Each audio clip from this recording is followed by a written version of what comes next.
Thank you.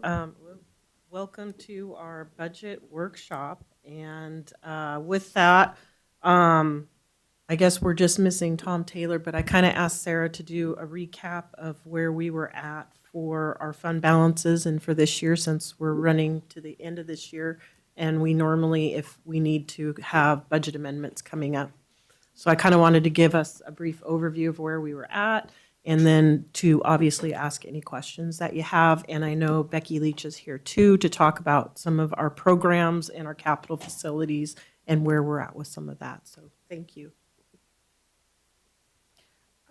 So Becky and I chatted, and we thought that it was productive with the financial stuff that we go through projects that are associated with the budget and equipment purchases that have been done or are being planned for 2026. As you know, we have our monthly finance meeting, and the finance committee has been working extremely hard on the big budget project that we've talked about a few times.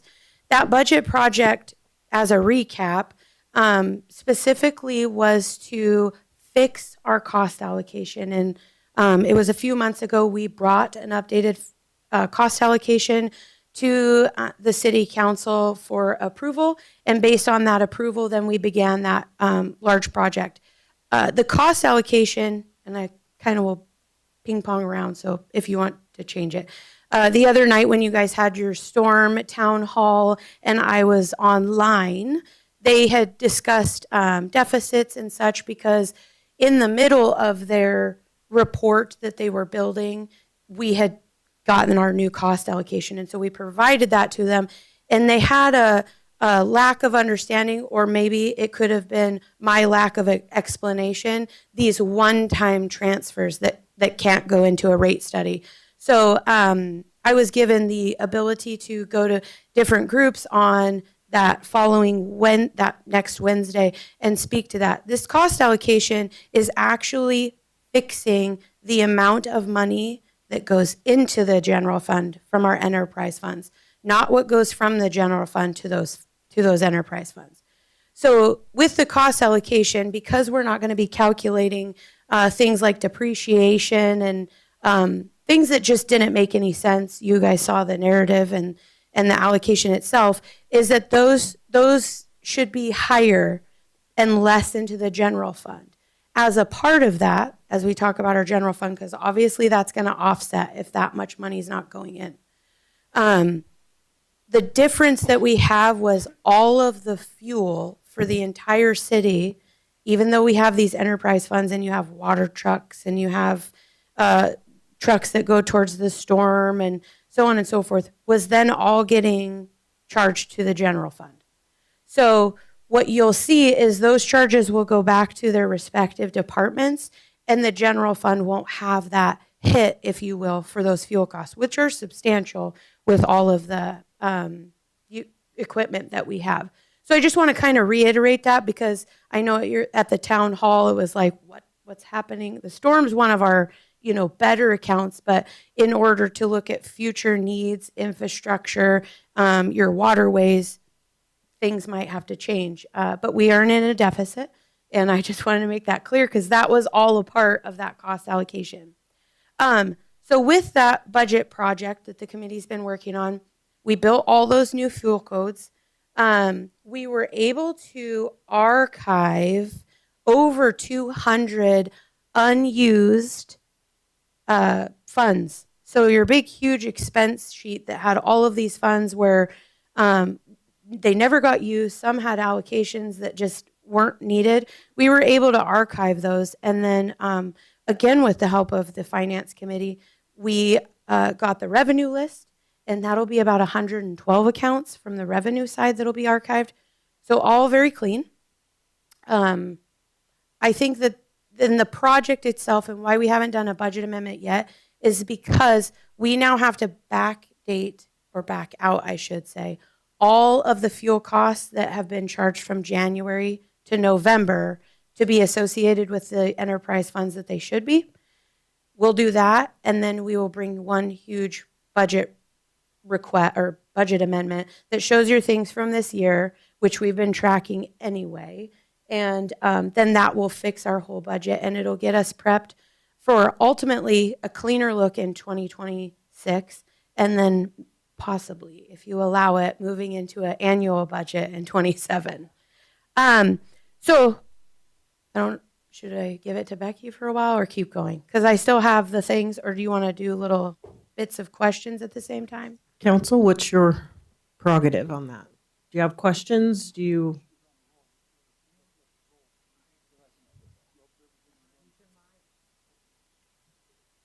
Sorry, Sarah's on a roll. I'd like to listen to her roll, and then I can kind of groke all of that information and then turn it over to Becky and then groke that piece. Question, so you do anticipate having budget modifications coming forward? It will come forward for its first reading the second meeting of November. Okay, so, I mean, we will have some, as I guess was my ultimate question. Absolutely. Okay. Yeah, yeah. Necessity and, that still affords the council time for a first and second reading, no pressure to get it done. We still have, the reason it can't come the first meeting in November is we still have these little projects that we have to get done before we would be able to actually show that transparently for all of us to understand in a budget amendment. But yeah, we will have one at the second meeting of November. Okay. So just as we go over, so this will be a little redundant for Finance Committee or anybody that tunes into that. In your executive narrative every month, you get the funds and then you get the breakdown. And in red of that, it always shows you where we feel like we should be based on our expenditures for the month. So this is the 9th month of the year. We should be at 37.5.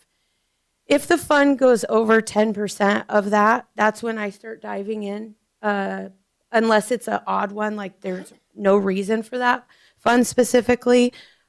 City Hall specifically, we've talked about in length. City Hall has all of the erosion work that's been done. When we budgeted for 25, 26, we put 700,000 in our expenditure. We've well exceeded that because Becky and Tim and Marshall have continued to get those grants to build up that berm for the southern erosion. As a part of that budget amendment, we then will up that expenditure to correlate that revenue. So that's why specifically City Hall is showing, like we've just not blown it out of the water, but we've spent way more. We've spent it, but we had the money for it, but it's not showing that erosion money that you guys have approved and we've got grants for. So like that's something specifically that we look at, and we report those things to the Finance Committee monthly. Our general fund is sitting at 3.9. We go through those sections of the year. Obviously, our biggest revenue is our property taxes in the general fund. So there's those certain months of the year where we get those distributions from the county, and you'll see an uptick in our revenue that reflects. But we're at 3.9. Tonight's agenda, you'll see that we're bringing that resolution forward again. Council kind of touched on the financial policies resolution late last year. That policy still says 2.0. I felt, and it was also brought up in a meeting that I was in from a citizen, which was a great feedback, that, that should be looked at annually. And what a perfect time to look at it, especially when we're doing this budget project and kind of upping our utilities and, sending less to the general fund. Let's be very specific about what our financial practices are and what's going to be, the council's intention for the city to follow. So, I mean, on that stuff, that's not that stuff, but financials, that's kind of what I have. We have worked on some projects aside from that budget project this year. District 7, we've been able to work with them to get kind of all of our invoices paid for services that the fire department renders for District 7, so that's out in the county. We've been able to recover $67,000 in the last, from May to now, in money that we were owed. I'm just looking to see.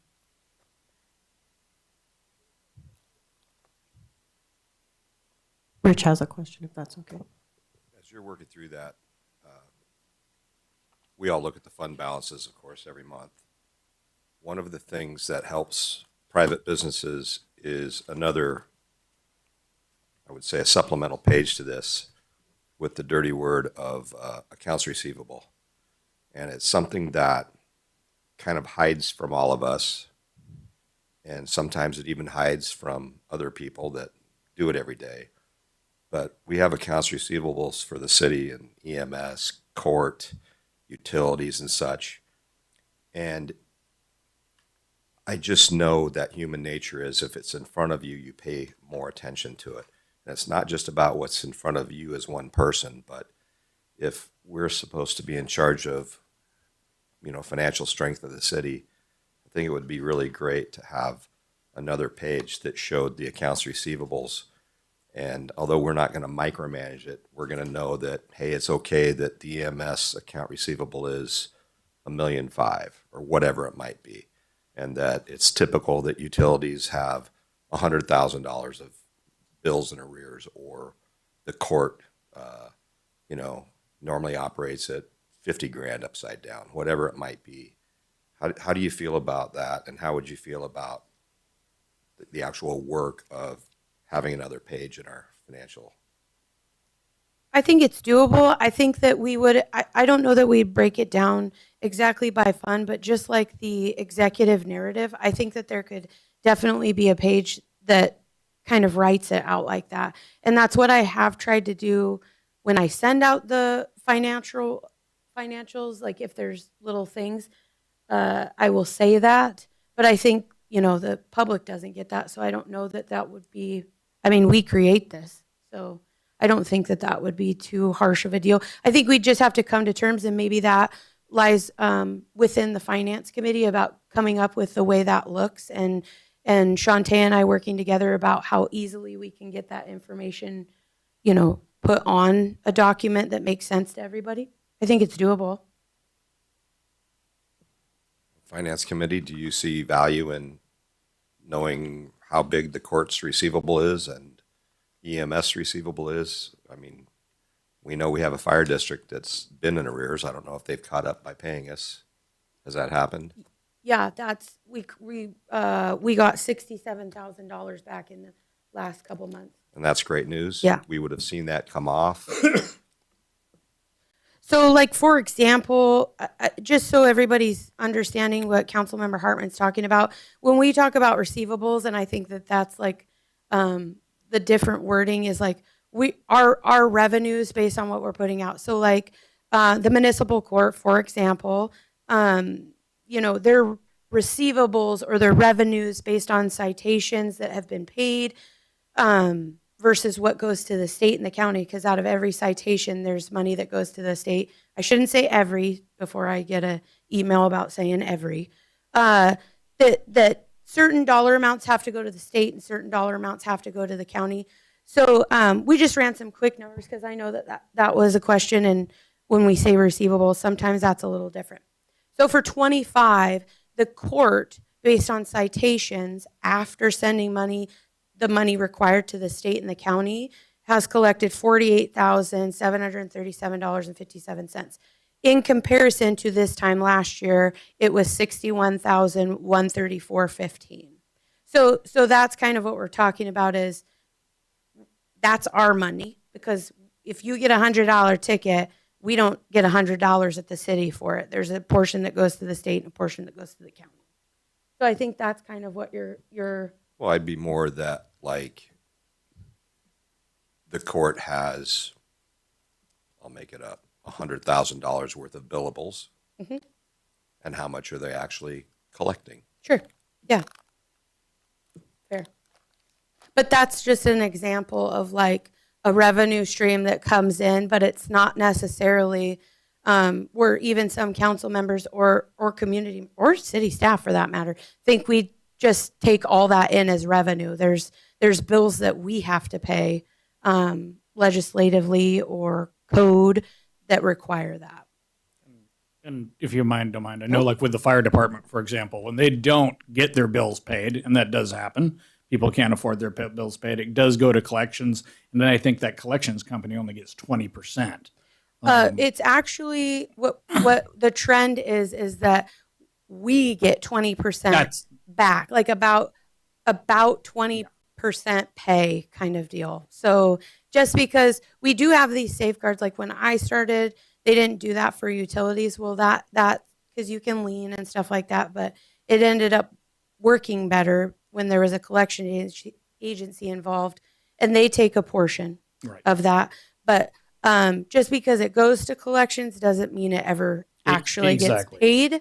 But like for EMS, it's about 20% they get back versus what they send there.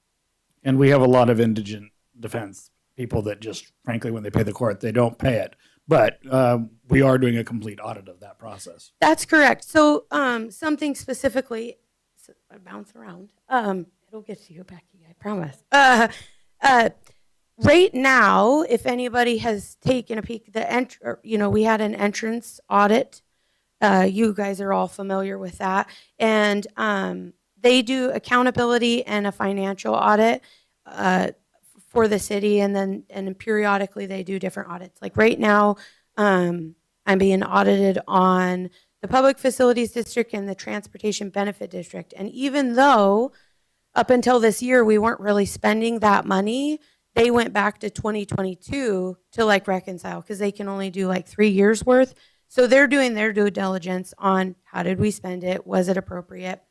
And then they try and say, or not try, they come in and they'll say, where did we look last? Where did we look 2 years ago? Right now, our municipal court is under a accountability audit. And what that accountability audit will do is it'll come in and they'll come in and look at compliance. A big one is dual control. So for example, your warrants that you sign or, for payroll, for accounts payable, for everything. That goes through like 4 different people checking it in order to make sure there's no mistakes, obviously government transparency.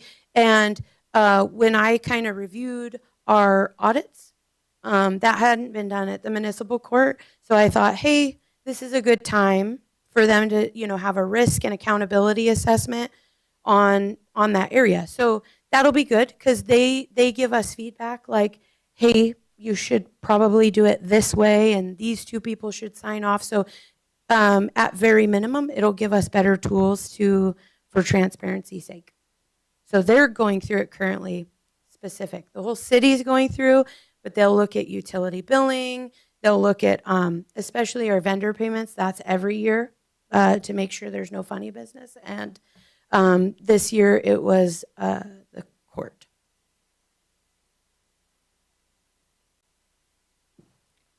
Speaking of the court, isn't it thought that the court's revenue that they get from the fines and things they collect, the goal, well, I won't say the goal, but isn't the pattern that it pays for itself rather than being a cost to the city? So that's why it would be important to be on top of the receivables and such. Yeah, I mean, I can answer part of that. That's, it's always a goal for the city to break even. Of course, that's determined, how many parking tickets get issued, how many citations get issued, not parking in the city, but speeding tickets get issued. So that, all those things factor into the revenue. It's not like the court creates its own revenue generating source. That's created by code enforcement and the police department. Obviously, you want it to be that, but the problem is we really do need our own court. To not have a court means you also cannot have a local police department that has to be merged in with the county. So it is a very, it may not be small, it may not be a huge amount of the budget, but it's very instrumental for us to be able to have a local police department that answers to the city and not have to go to the county. So that's all I'll say about that. I want to add one thing to that too. And I know sometimes, especially with a code enforcement case, you could say the code reads, you can incur up to $100 a day fine. So let's say they go out every day, they check, they take pictures, they document, then at the end of the month, they send a bill, right?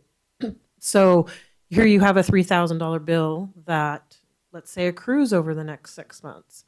Sometimes when it goes before the judge will say, okay, $100, waive the rest. So even though, you know, your staff time is obviously much more than what you're going to get back, those might be those instances. So, yeah. But I think that, like, to what you're talking about is, this will be, you know, a part of the audit. If there's better paperwork we could be doing, or, you know, reflecting things in different reports specifically. And I think that with the municipal court, it might, if there are things that they give us feedback on, we can utilize those in other areas. Because I know over the years they've come into utility billing and they said, hey, it'd be better that you did it this way, and it ends up making it easier. And so that's what I'll be excited about is what they come up with. And they are doing utility billing again. And they always look at any of our public works projects that are over 30,000. So they're looking at all of those to make sure we had contracts, that we held back if there was a requirement for the retention of money. And we had several on that list. And so far, so good. So, but they're looking at all of that stuff. So hopefully there's something that comes up and we can, not comes up, that's not, don't email me that. That will show us, hey, maybe we're doing everything perfect, or maybe there's a new way that a different city, and that's kind of what they base those things off of. That's our hope. So collectively, between, unless there was anything specific, that's just kind of the overview we do at Finance Committee. Other than we did talk about the budget amendment will be coming at the second meeting of November that will reflect the big budget project that we did and the little deals that you guys have done throughout the year that have required a budget amendment. And then that'll finish out the year with property tax levy. And I just want to say one thing, and I can't speak for the rest of council, but feel free to speak your mind. Quit apologizing, because you have nothing to apologize for. We know where you're going and what you're referring to. And don't worry about the emails. We don't hold those that way. At least I can only speak for myself. And I just don't hold it that way. So please don't apologize for doing your job. so as a part of this, Becky and I got together because we get to work in the same space now. And she does all the projects, obviously. And then we're constantly talking about the money. So it's worked out really well. What we had decided to do, and I know she's got way more in depth, so I'm happy to hand it over to her. And you guys have a copy. It's not lit up like a Christmas tree like mine, but it's the 25-26 budget notes that these were all of the above and beyonds that the city council approved to go into the 25-26 budget. So equipment, studies, and what we did together, well, she did the project stuff, but we kind of went through and thought we would, as a recap, tell you what's in flux, what's done, what's already paid, what's a 2026 project. And that would kind of do well for where we are on all the projects and then where we are on the money. So she'll talk about projects for a while.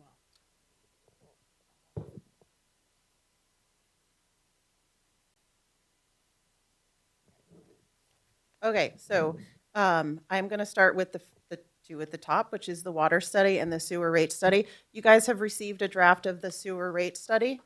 So you have that in your packet. I apologize, I don't think you got it before tonight, but this is the draft that everybody has been waiting for.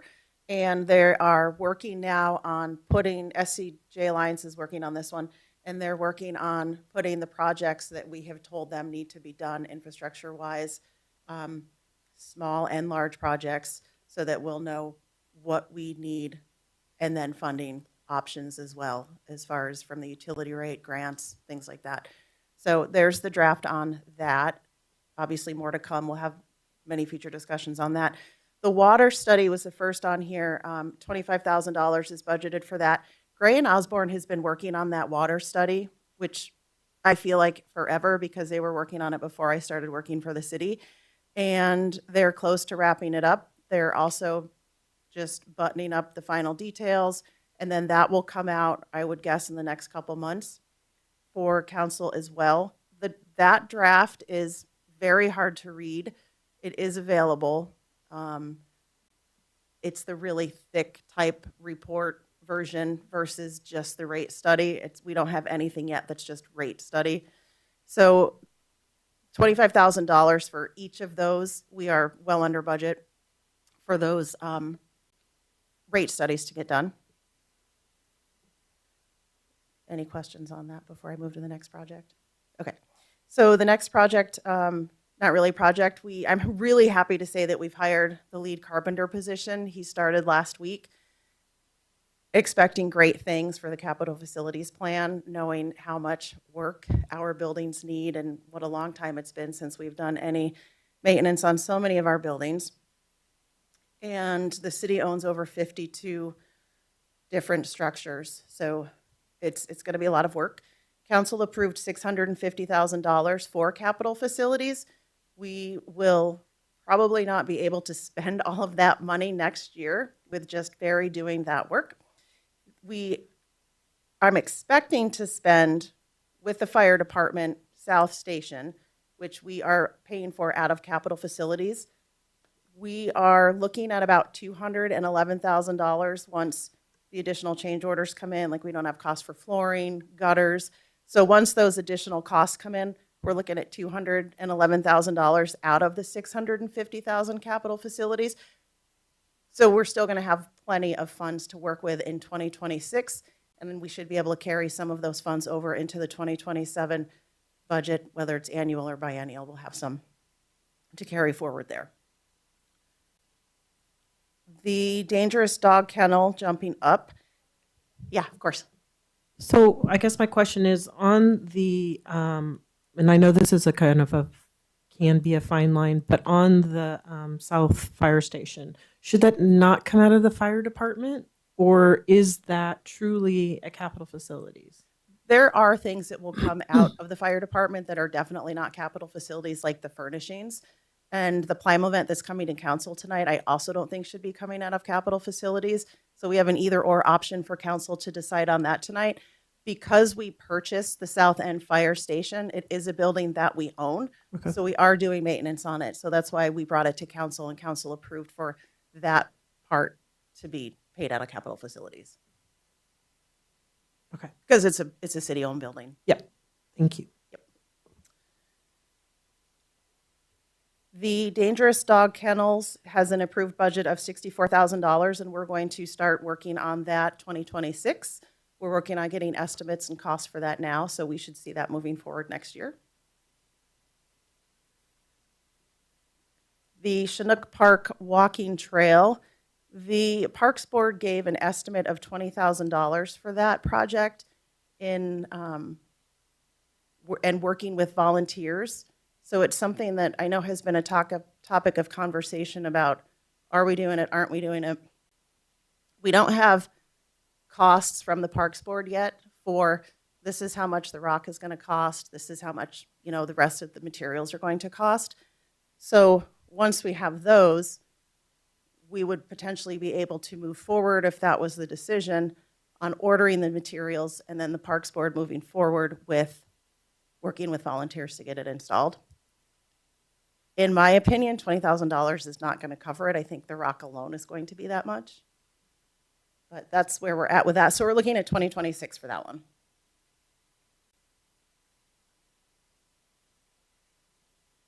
The cameras, I asked for an email from IT today because the cameras have been a topic of conversation.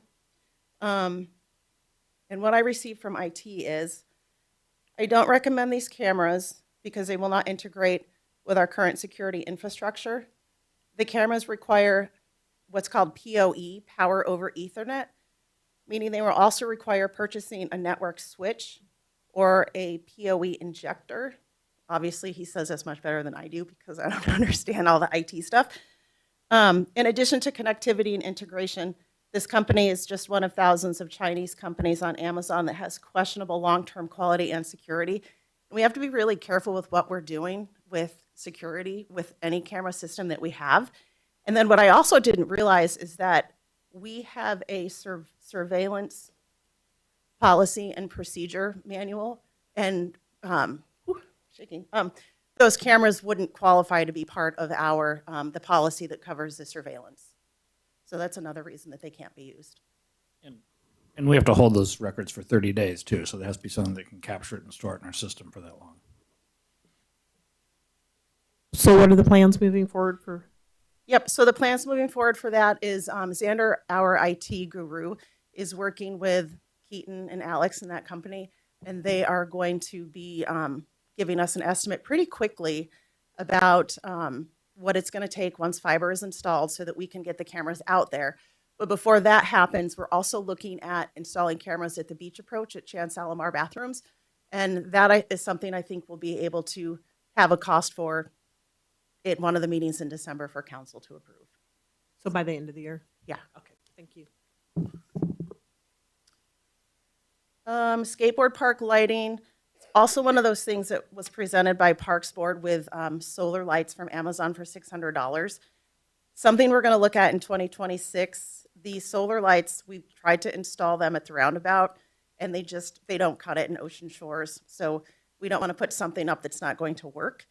So I'm working on getting an estimate from Schumacher Electric so that we'll have an estimate to put something out to bid, because it is definitely something that we know that we need and we want to get done in 2026.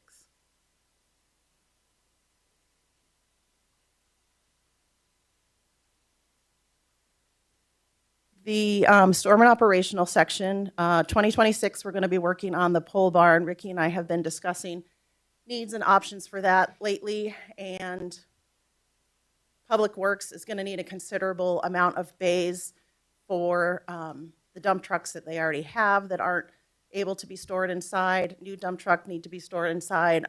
Any other new equipment that we get, I think our garbage truck at this point is stored outside as well, so that would need to go inside. Police wants a bay or two. The convention center is going to need a bay. So when it does come to council, it will be something where there will be multiple bars codes, because each department that's going to use a bay is going to help pay for it. So something that's desperately needed, though. And I think the $200,000 that we've got in the budget will cover it. The street sewer jetter was purchased. It was purchased for $112,678. And it came to council because it was over the $80,000 approved budget. And council approved that. And is it in yet? Delivered in December, so that'll be exciting to have that. The street dump truck is being brought to council tonight. The approved budget was $250,000, and we are about 60 grand under budget. One was found for $190,000, and Ricky will be presenting that tonight.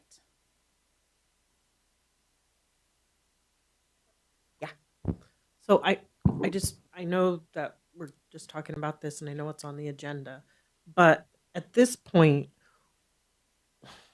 would we be better off going new? And I guess I just want more of an opinion from staff. It's not really, I mean, it's more money, yes, but I guess, for a little bit more,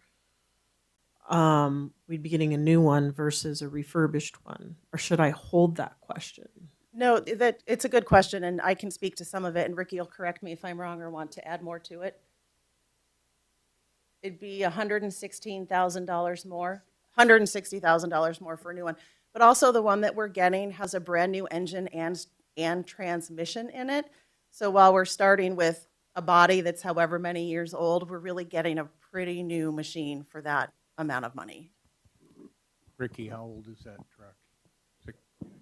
2019, so it's not that old. Thank you. So my question is, what's the life expectancy of the new versus the used one we're getting?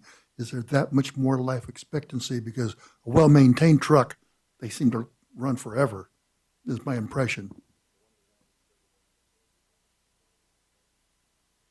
So the one we have has 1 million miles on it. It's 31 years old, and we've owned it for 20 some years. So we will be providing the same maintenance for the new one that we did to that one and expect to get at least 20 years out of it. So it sounds pretty reasonable investment to me. So Ricky, help me with the numbers, because again, you need a dump truck, we know that. Just a matter of where the better value is for long-term for the city. I was being told that $300,000 included tax on the new one, sitting at Pape.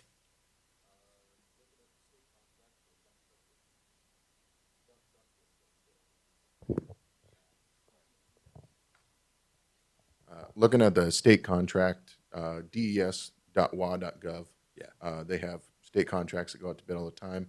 Looking at a truck with the options that we need, the size that we need, to replace our current Kenworth, it comes out to about 350,000. I think it's 349 or 348. Okay, so the one they've got on their lot is not to spec. That's not what we need, no. Great information. Thank you.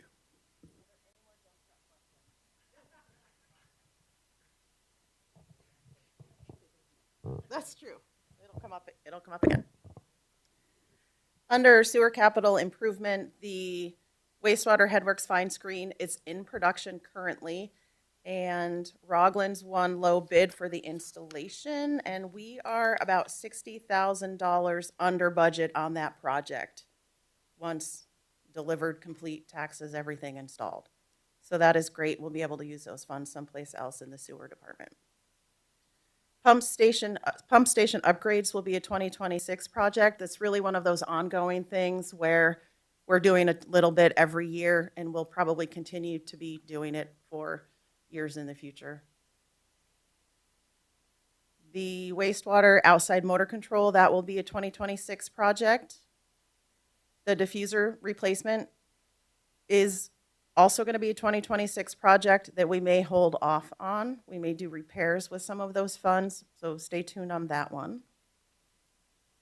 The wastewater emergency site lights, we have a budget of $50,000 for that one out at the wastewater treatment plant. And I have an estimate from Schumacher Electric for $33,000. So we'll be putting that out to bid. The estimate will go out at $33,000. And we should be also coming in well under budget on that project. Yep, for 26. The wastewater ditch mixers, the $60,000 was to do repairs on 2. So far, we have done a repair on 1 for $29,906. So we should be good to go to do the second one in 2026 with the budget that we've got.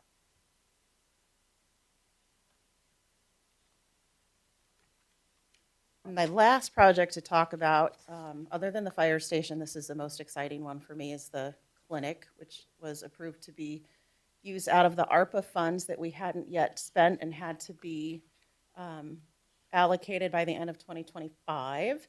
We are on budget at the clinic, scheduled to come in on budget by the end of the project. Project should be complete and ready to be turned over to the hospital, which they'll then have to do their IT infrastructure really done, but they'll have to put their IT stuff in, all their computers, their furnishing, their staff break rooms, all of those things. That is all on the hospital to do. And tonight at council, I'm going to be showing some slides of where we started when it was Beach Bum Fitness Neon Green and what it looks like now. So I'm excited to share that with y'all. When do you anticipate turning it over to the hospital for those improvements? Late November to mid-December. Yeah.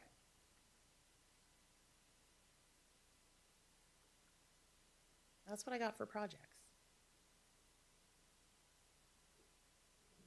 So Sarah, I guess one of my main questions are, do you, and I know this is putting you on the spot and I apologize, but do you have any specific concerns, budget related, that we should be aware of spending wise coming into 26? I think our revenue streams are still there, and for the community, and then the council already knows that we didn't come to you like in past times this year. So what seemed to be the common practice is we just come all the time with requests and requests and requests, and we just chose not to do that. One, because we're going through so many of these projects and to try to not muddy the waters even more. And I think the department heads that we have and the city staff that we have has tried to maintain equipment and vehicles, and if it's needed, that's when it's asked for. So that's kind of our stopgap. So I say no. I don't have specific worries for what we're doing. I don't feel the same about, our revenues and our different monies come from the federal government. They come from the state. We're currently on a federal shutdown that's lasted pretty long.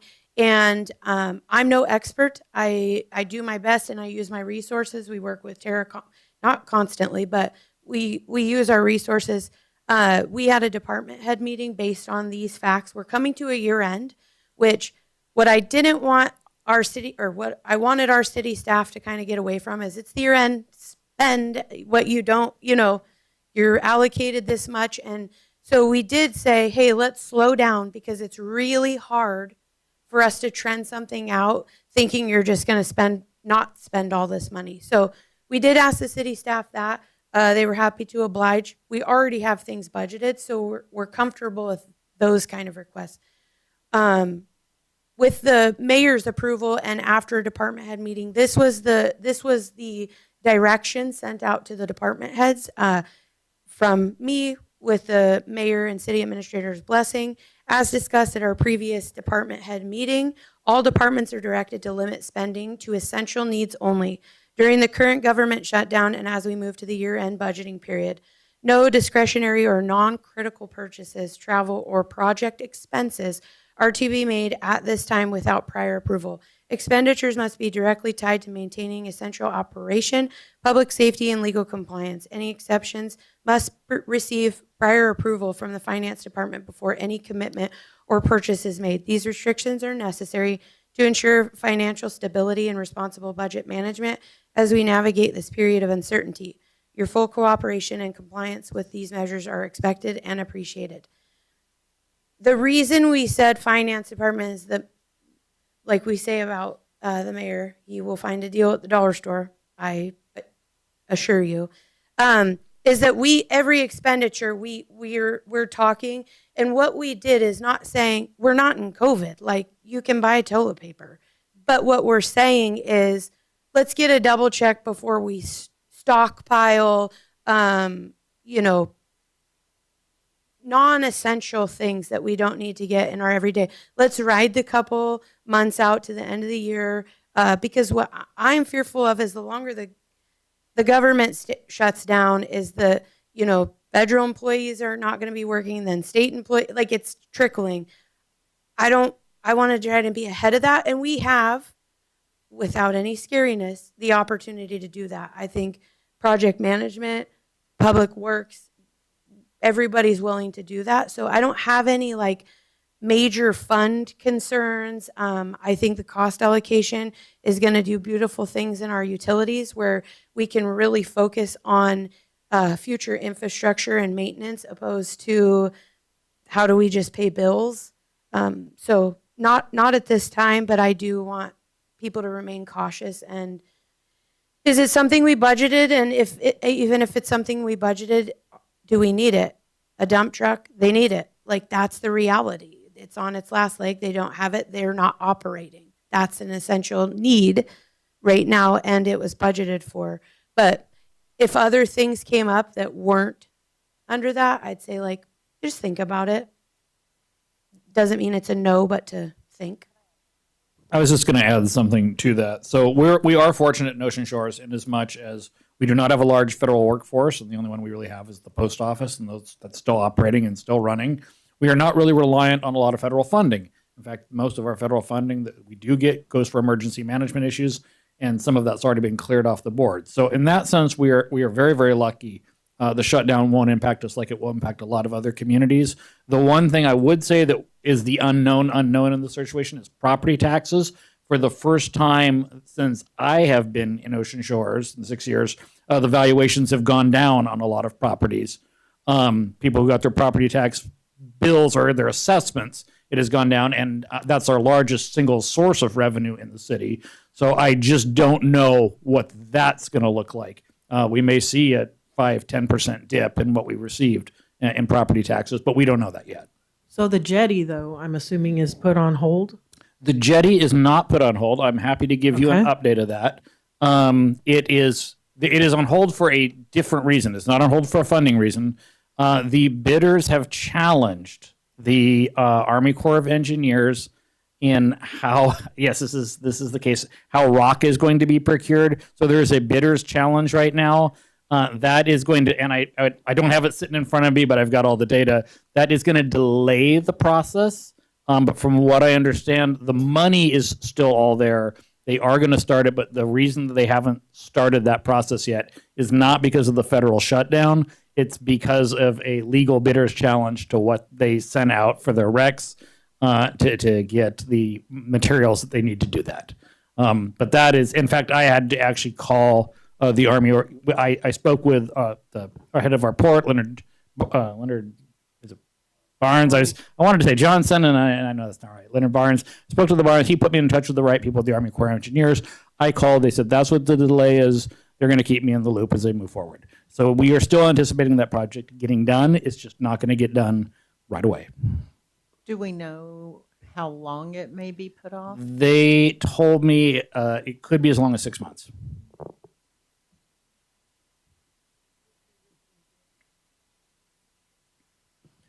Help me with accounts.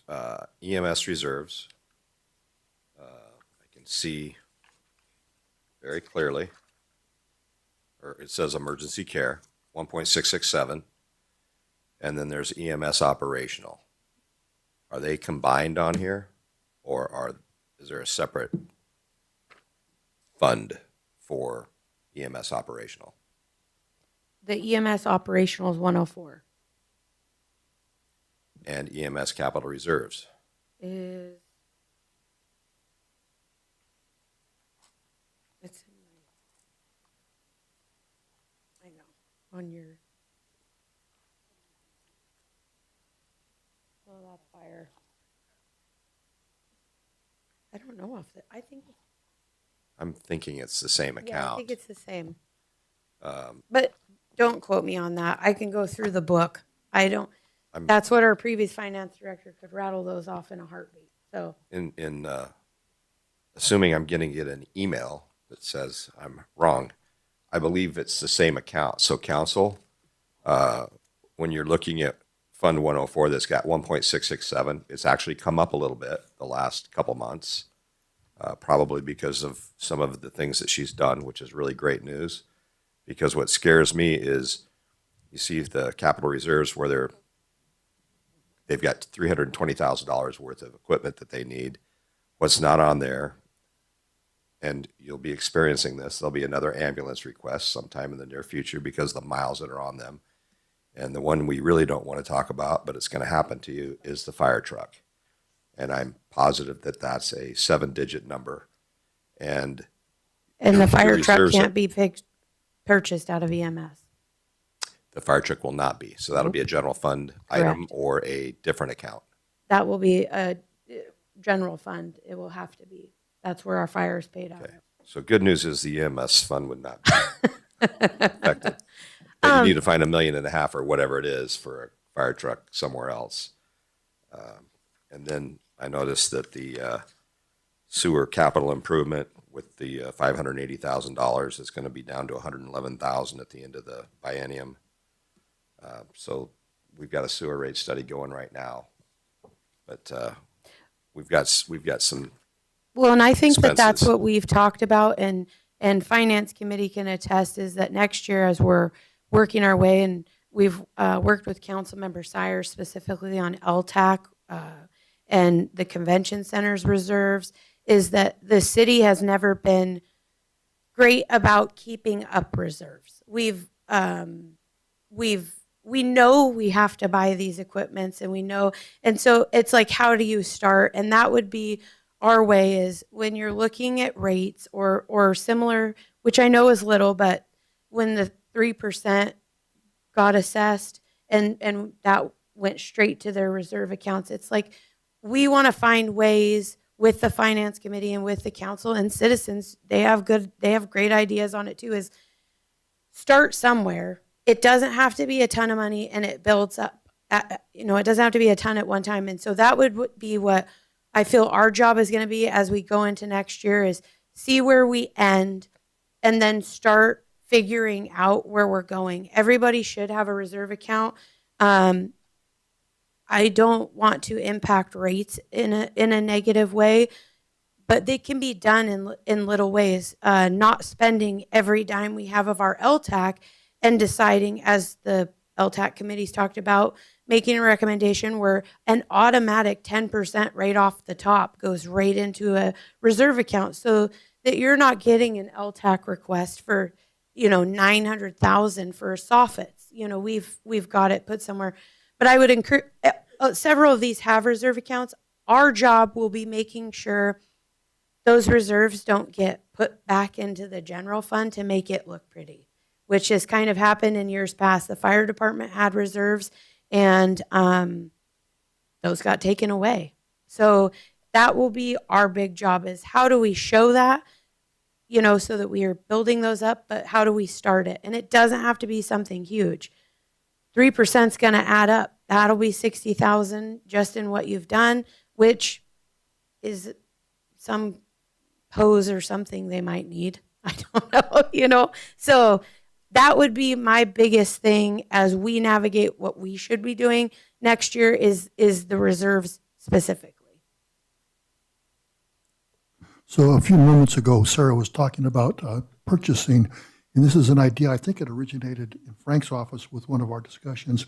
Is it worth considering having a purchasing department who did all of the things like toilet paper and office supplies and small tools, so that we're not duplicating those orders, those purchases? And I'm just inviting us to think about the advantages or disadvantages of that idea. I have another topic if we conclude on this one, we still have time. So just that, I throw it out to the council, is a purchasing department to clear, so we're not duplicating some of the orders, because each department is buying their own widget, and there's duplications, unnecessary duplications of widgets. Did So that make sense? the mayor actually stopped that several months ago. Okay. So all of our departments don't buy their own widgets anymore. I do. They send bulk orders to me, and I will go through and purchase those bulk orders for those kinds of things. I want to make it very clear for people that don't understand this. We have a purchasing compliance officer. You can call her whatever you want, but when you get into big, huge purchases, that is not the same as toilet paper. She is not responsible for buying toilet paper. She is responsible for making sure, just like we talked about with the auditors, $30,000 purchases have contracts and retention and all of these things, and she does a fabulous job at it. We did find where everybody, we've said it before, was kind of living on their own islands, and maybe purchasing this from this place and it's too expensive, or this from this place, or now that it's all coming to one thing, it's like, we don't need 72 bottles of shampoo or dish soap or something like that. So the mayor did stop that several months ago for probably exactly what you're talking about. We had spoken to Aberdeen at one point, and they specifically have purchase person for small things for public works. I think that's a different beast on its own, because that's all of your nuts and your bolts and all of that stuff. That might be somewhere they go, but I just want to make it clear what Jennifer Belcher does versus buying toilet paper. Currently, I get to buy the toilet paper. Thank you, and I wasn't aware that that was happening. Denise and Lisa also. You two decide who goes first.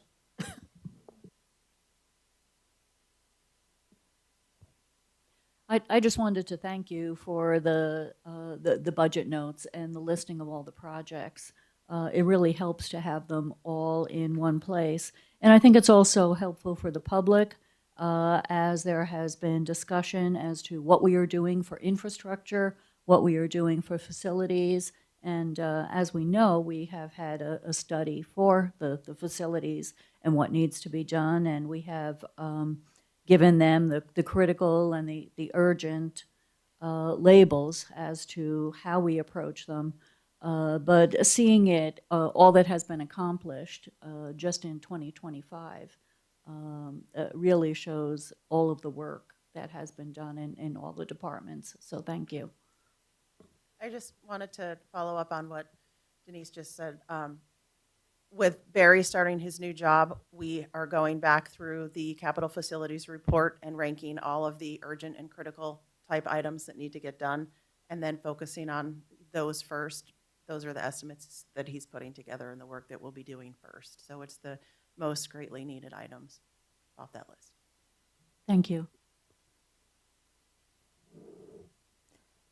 Thank you. And I appreciate Scott letting us know that as a city, just from an operational standpoint, we don't need to worry about the current federal government shutdown, but we do have people in our community that are impacted by it, and an anticipation of perhaps more food insecurity. So just a reminder why we might be grateful that our city employees and our city can keep running, that we will have community members impacted by that. I do have a question about salaries, if it's okay to ask that. So when we do salary increases, whether it's through a collective bargaining agreement or other salary increases, how does that impact the budget when we're on a 2-year cycle, and how do we see adjustments for differentiation or increases in salaries? So if it's a substantial one, let me back up. You have approved X out of our budgets. If there is a 5% merit increase to like I've given a 5% merit increase to a city staff member, we have the authority to do so as long as by the end of it you have that money left. We do have, if you have these salaries, we do have, a little residual in there for those things, because we have to anticipate things also like COLAs and stuff like that. A substantial increase that's going to make the bottom line go over would have to come to council for approval. I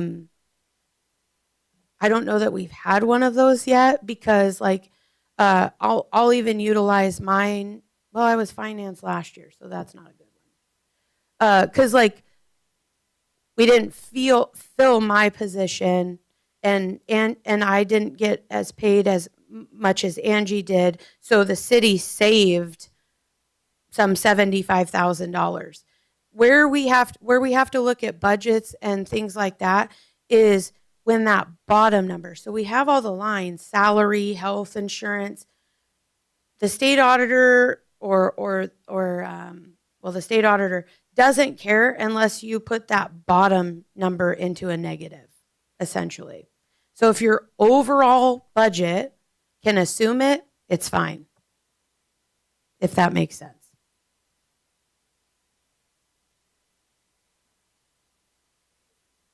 So this is off of the budget, but I hope still appropriate. I would like the council to consider forming a marketing committee. And the point is, we have the marketing coalition that we're spending a whole bunches of thousands of dollars on. And we have the convention center website, which is also both a marketing and a sales website. But again, we're spending thousands of dollars on. And it seems like if we had a consistent marketing plan, and we, the city, paid for a marketing plan, I think it was 2017. I have a copy of that. And it's actually lays out what marketing strategy would work and is effective. Is it worth the city's time to have a marketing ad hoc committee and develop a marketing strategy for the city? And let's not have all of this redundancy. Did that make sense? Yeah, but can I pause on? I don't think I was all the way I'm sorry. Done with Councilmember Griebel's question. So I say all of that to you because we also are a city, other cities, and I think Mayor Pro Tem Scott can attest, they'll have procedures for those kinds of things. If there's a increase of X dollar, it has to come to council, or if there's, but not merits, I guess is my whole point. So really, new positions, new positions, but again, as long as it doesn't throw that bottom number into the negative, which, you know, for several of them, it never does because we anticipate always there being more or something like that, then there is no process, I guess is what I'm getting at. That could be a policy of the city or a council guideline or whatever, but we don't have one.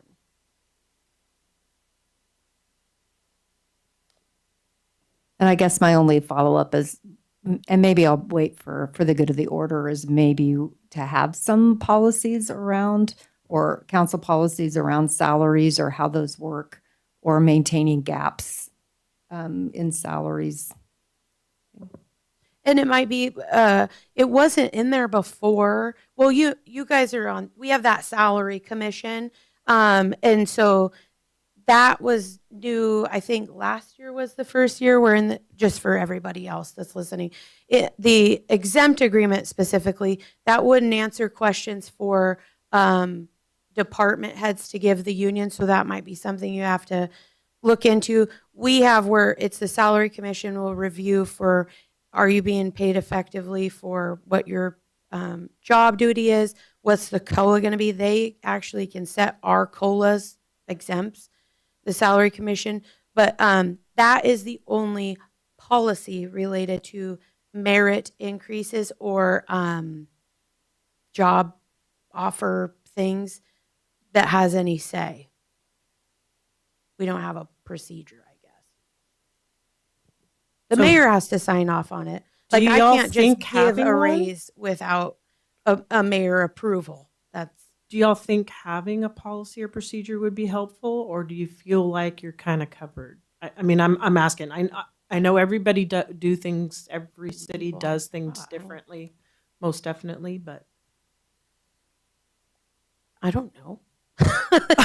And I guess I just asked the question because I was fortunate enough to be on the salary consult. I can't remember the name of Denise's committee. It has an official name.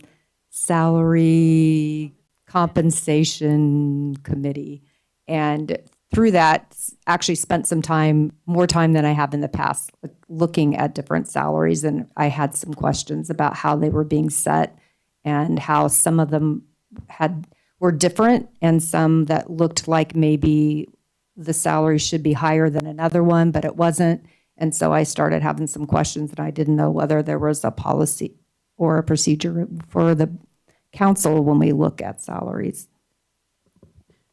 I don't think that. No, I don't think there is. As far as salaries are concerned, I mean, I can only talk about what I've been through personally, and usually every 5 to 10 years you do desk audits and you set your rates based on that, and then also using AWC to see where comparable cities your size. I've sat on that committee before too, and I had some serious questions on some of the comparables that were actually used, and I had some concerns with that. But I think once you can set what your comparable cities are, you continue to monitor that, use that same thing, but periodically you should have somebody come in to do a desk audit just to make sure, because not all jobs are all apples to apples, especially through AWC. So sometimes, and especially in smaller jurisdictions, your individual workers take on way more responsibilities than even some of the larger jurisdictions because you have multiple employees that may be handling that. And so you may only have a specific discipline rather than multiple disciplines. So sometimes the desk audit is warranted because they come in and look at all of the duties you're doing, then your comparable cities, and then try to create a set base salary from low to mid to high where you can fluctuate in between. As far as merits are concerned, I don't know, but the city has done them in the past. But as far as a policy, I don't. Well, and I misspoke for the unions because they have those in their union contracts. Like we can give percentages for X, Y, and Z. And then I think it's just like the unwritten rule is that the mayor or city administrator have to sign off on those.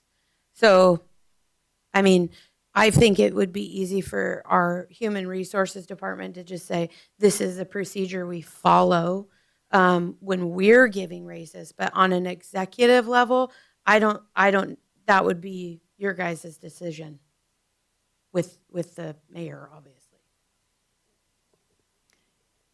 Yeah, I think we're talking about two different things here.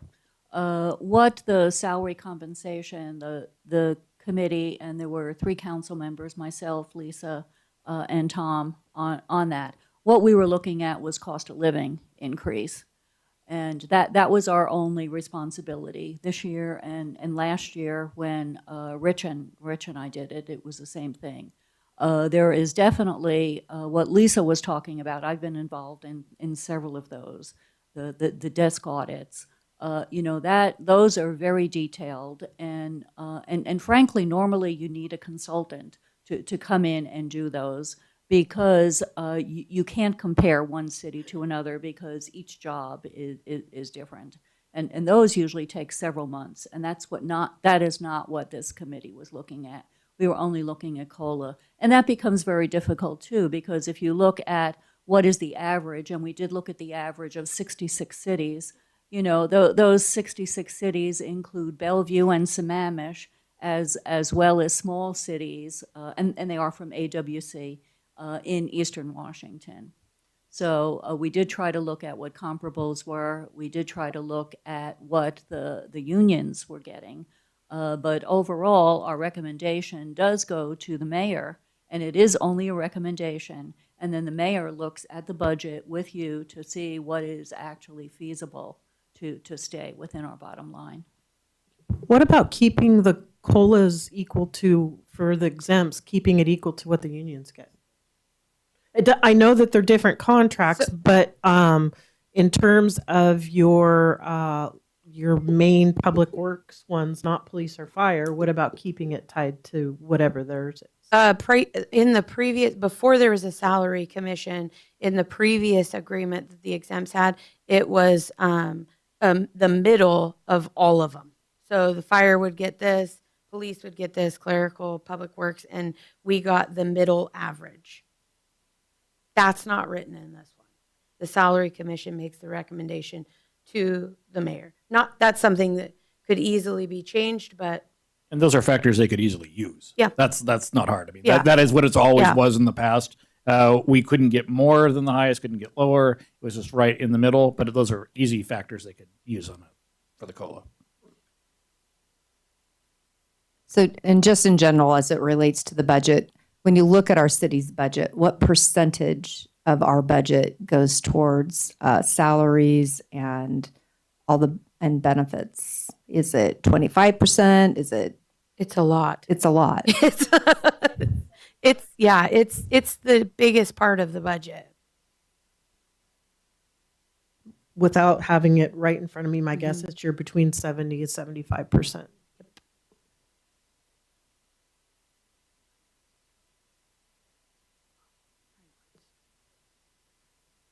So Richard, I appreciate your question. More or less not budget related. Maybe bring it up, go to the order.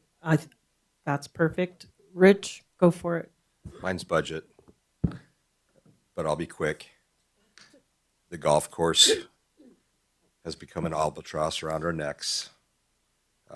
24,000 upside down this year, on its way to being over 100 grand negative for the year. It will get there unless they change their ways. They don't seem to want to change their ways. We're going to have to address it. I would suggest sooner than later. Sorry for the negative. And then executive staff might actually know what we have plans for police station wise. If we have a pie in the sky goal or anything in the works. So one of the things that I want to do is once a month have the study sessions before council. So the next one we can either do November 10th or do it at the end of November's meeting, 4:30, and we can either, depending upon how discussions go, we can either discuss golf course first, or we can go the route of the police department. I don't know, but I'm open to whatever you guys want, topic you want to talk.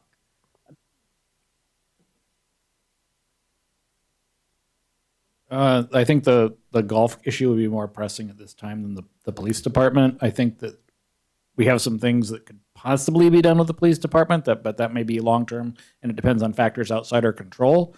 It would be the right time to have a discussion with the golf course, I think.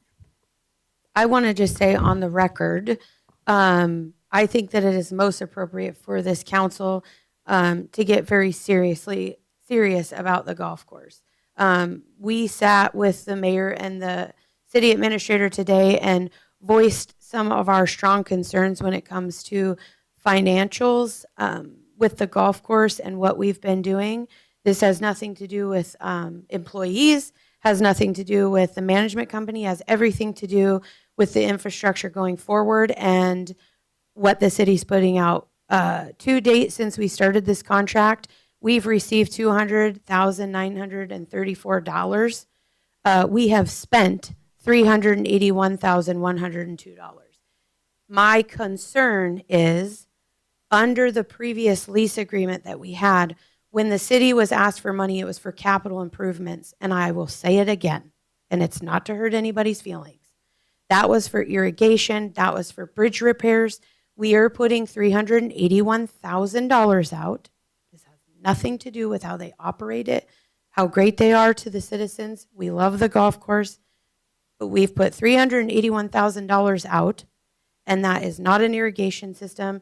That's not a new fleet of golf carts. That's not repairs to the, what do they call it? Clubhouse. That is what we feel.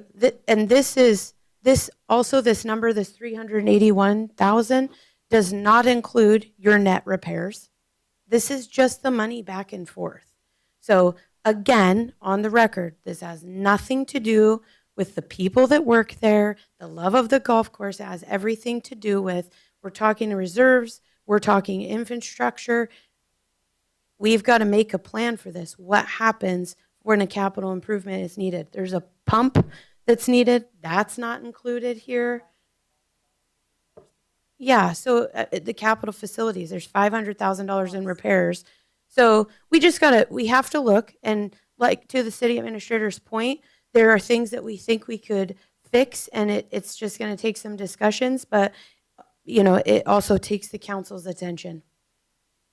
I just talked to the mayor, and I know that there's some internal conversations that need to still happen. So I think with that, we're going to do our next study session November 25th at 4:30 here, and that topic will be the golf course. 25th. That's when we're meeting, though. That's our council meeting. I get it. It's 4:30, so, but we're going to be here, so. Okay, thank you. I thank you so much for being here. You guys help a lot, more than you ever know. So if you have anything to add before we wrap this up, or if anybody has any additional questions, welcome. Tom, you missed a great conversation. You have so much work to do next year. It's unbelievable.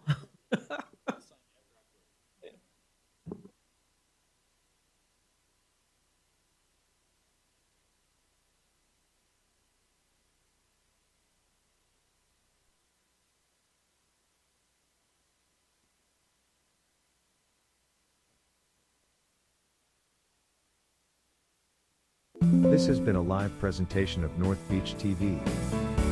We now return you to our regular programming. Already in progress.